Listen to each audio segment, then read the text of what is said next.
بسم الله الرحمن الرحيم عما يتساءلون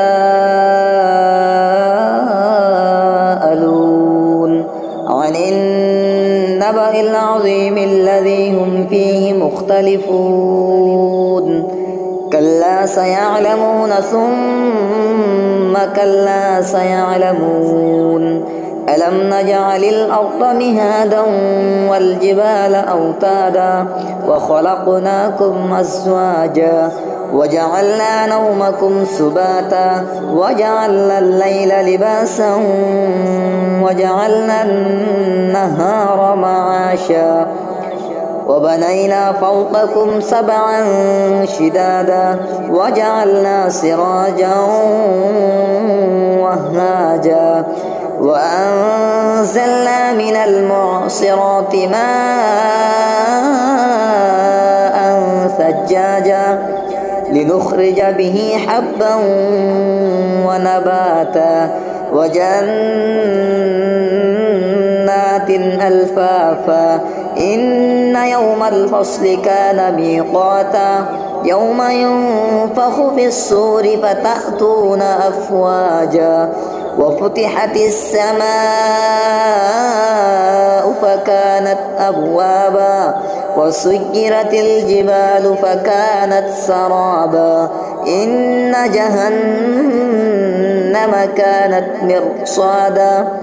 للطاغين مآبا لابثين فيها أحقابا لا يذوقون فيها بردا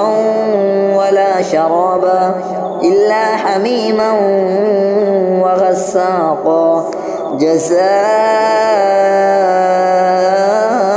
وفاقا إنهم كانوا لا يرجون حسابا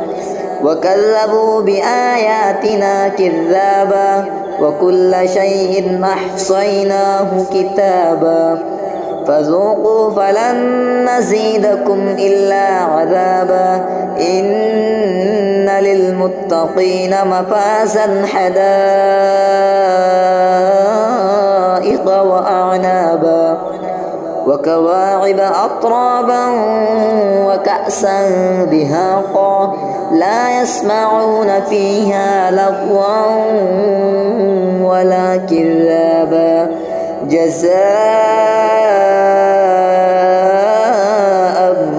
من ربك عطاء حسابا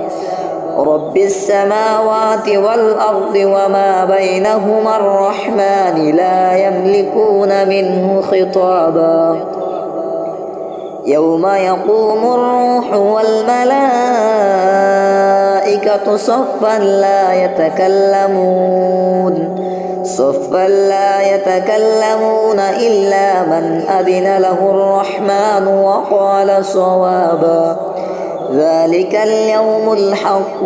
فمن شاء اتخذ إلى ربه مآبا إنا أنذرناكم عذابا قريبا يوم ينظر المرء ما قدمت يداه ويقول الكافر يا ليتني كنت ترابا.